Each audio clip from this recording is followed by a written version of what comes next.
নমস্কার এবং আপনাদের স্বাগতম। আজ আমাদের নজর সেই রাজনৈতিক ময়দানের দিকে যা শুধু ঝাড়খণ্ডের একটি বিধানসভা আসন নয়, বরং রাজ্যের দুইটি বৃহত্তম পরিচয়ের রণক্ষেত্র হয়ে উঠেছে। আমরা কথা বলছি ৩০ অক্টোবরের ঘাটশিলা উপনির্বাচনের। এই নির্বাচনের ফলাফল কেবল একজন বিধায়ক নির্ধারণ করবে না, বরং এটা ঠিক করবে ঝাড়খণ্ডের রাজনীতি কি আবার জাতিগত গৌরবের দেয়ালকে মজবুত করবে, নাকি উন্নয়নের প্রশ্ন সেই দেয়াল টপকাতে পারবে। ঘাটশিলা, যেখানে দশক ধরে কুরুমি ও আদিবাসী সম্প্রদায়ের রাজনৈতিক প্রভাব বিরাজ করছে, এবার সেখানে অদ্ভুত উত্তেজনা ছড়িয়ে পড়েছে। দল বদলেছে, কিন্তু ইস্যু একই। এই নির্বাচনকে কুর্মী বনাম আদিবাসীর সরাসরি লড়াই হিসেবে দেখা হচ্ছে। এই সংঘর্ষের আসল শিকড় কি এবং কেন এই ছোট উপনির্বাচন গোটা রাজ্যের রাজনীতিকে কাঁপিয়ে তুলেছে, চলুন বুঝে নিই। অংশ ২, সংঘর্ষের মূল শিকড়। এসটি মর্যাদার লড়াই। ঘাটশিলার রাজনীতি ঘুরছে কুর্মী সম্প্রদায়ের অনুসূচিত উপজাতি মর্যাদার দাবির চারপাশে। কুর্মী সমাজ, যাদের নাম বহু বছর আগে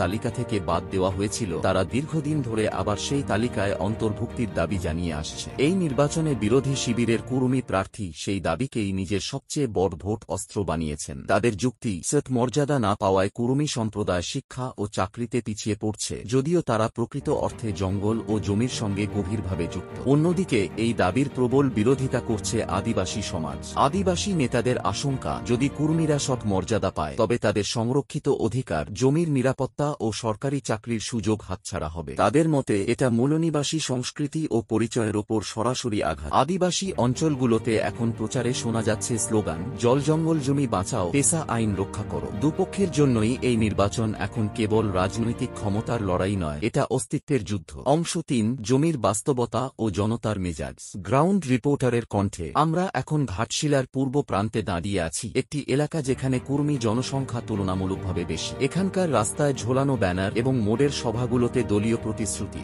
চেয়ে বেশি শোনা যাচ্ছে একটাই সুর, আমাদের অধিকার, আমাদের জাতি। গ্রামীণ নেতারা খোলাখুলি বলছেন, এইবার তারা দল নয়, নিজের জাতি ও অধিকারকে ভোট দেবেন। মনে হচ্ছে প্রতিটি ভোট যেন সরাসরি সৎ মর্যাদার দাবির পক্ষে যাচ্ছে। অন্যদিকে পশ্চিম দিকের পাহাড়ি এলাকায়, যেখানে আদিবাসী গ্রাম, দৃশ্যটা সম্পূর্ণ আলাদা। সেখানে প্রচারে ঐতিহ্যবাহী নাচদল, ঢোল বাঁশির তালে জনসভা চলছে। বড় নেতাদের বক্তৃতায় শোনা যাচ্ছে, গ্রাম সভাকে শক্তিশালী করো, নিজের জমি বাঁচাও। এখানকার ভোটারদের জন্য নির্বাচন মানে উন্নয়ন নয়, বরং বিস্ফোরণ ও অধিকারের বেঁচে থাকার লড়াই। শহরের শিক্ষিত ও ব্যবসায়ী শ্রেণীর কাছে দ্বন্দ্বটা একটু আলাদা। তাদের মতে বেকারত্ব ও মুদ্রাস্ফীতির মতো ইস্যু জাতির চেয়ে গুরুত্বপূর্ণ। তবুও তারা স্বীকার করেন, দুই শক্তিশালী পরিচয়ের এই মহাসংগ্রামে নিরপেক্ষ থাকা কঠিন। অংশ ৪, ফলাফল বিশ্লেষণ ও ভবিষ্যতের চ্যালেঞ্জ। অ্যাঙ্করের বিশ্লেষণ। এই নির্বাচন এখন এক জটিল সমীকরণে পরিণত হয়েছে। রাজনৈতিক বিশ্লেষকদের মতে, যে সম্প্রদায়ের ভোট বেশি একজোট হবে, জয় সেখানে। দুপক্ষই জয়ের দাবি করছে, কিন্তু বাস্তবতা হল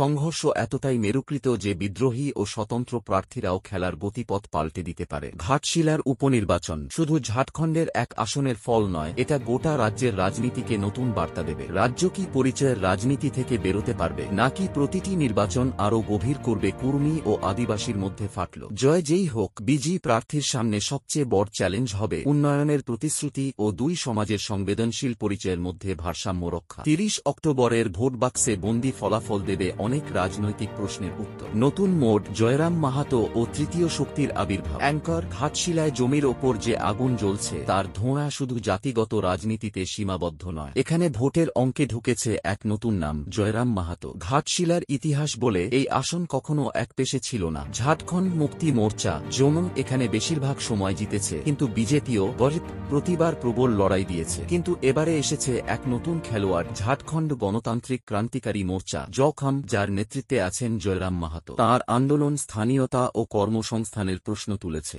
যা গ্রামীণ ও শিক্ষিত যুবকদের মধ্যে দ্রুত সাড়া ফেলেছে। বিশ্লেষকরা বলছেন, যখন যদি আদিবাসী ভোট ব্যাংকে ভাগ ঘটায়, তাহলে লাভ হবে সেই প্রার্থীর যার কুর্মী বা আদিবাসী ভোট একজোট। এই এক ফ্যাক্টরি দুই বড় দলের ঘুম কেড়ে নিয়েছে। শুধু জাতি নয়, উন্নয়নের অবহেলিত প্রশ্নগুলো, প্রচারের উত্তাপে আসল ইস্যুগুলো প্রায় হারিয়ে গেছে। ঘাটশিলা, যা খনিজ ও শিল্পের কেন্দ্র, আজও বিস্ফোরণ সমস্যায় জর্জরিত। তামাশিল্পের ক্ষতিগ্রস্তরা সঠিক ক্ষতিপূরণ বা স্থায়ী কাজ পাননি। এই খুবই বড় রাজনৈতিক রাজনৈতিক ইস্যু। এছাড়াও গ্রামীণ এলাকায় স্বাস্থ্য পরিষেবার অভাব, খারাপ রাস্তা, স্কুলে শিক্ষকের ঘাটতি, এইসব প্রশ্নেও ভোটাররা ভাবছেন। অ্যাঙ্কর, ঘাটশিলার এই লড়াই এখন শুধু দুই পরিচয়ের নয়, তিনটি রাজনৈতিক শক্তি, আবেগ ও প্রযোজনের জটিল মিশ্রণ। কাদের কৌশল সফল হবে, কাদের অঙ্ক মেলবে না, 30 অক্টোবরের ভোটই বলবে সেই কথা। প্রচারের উত্তেজনার মাঝে হিংসার ছায়া। সাম্প্রতিক দিনগুলোতে পূর্ব ঘাটশিলার এক সংবেদনশীল গ্রামে, যেখানে দুই সম্প্রদায়ের ভোটার প্রায় সমান, প্রচারের সময় সংঘর্ষের খবর আসে। পাথর ছোড়াছুড়ি, মারধর, আতঙ্ক,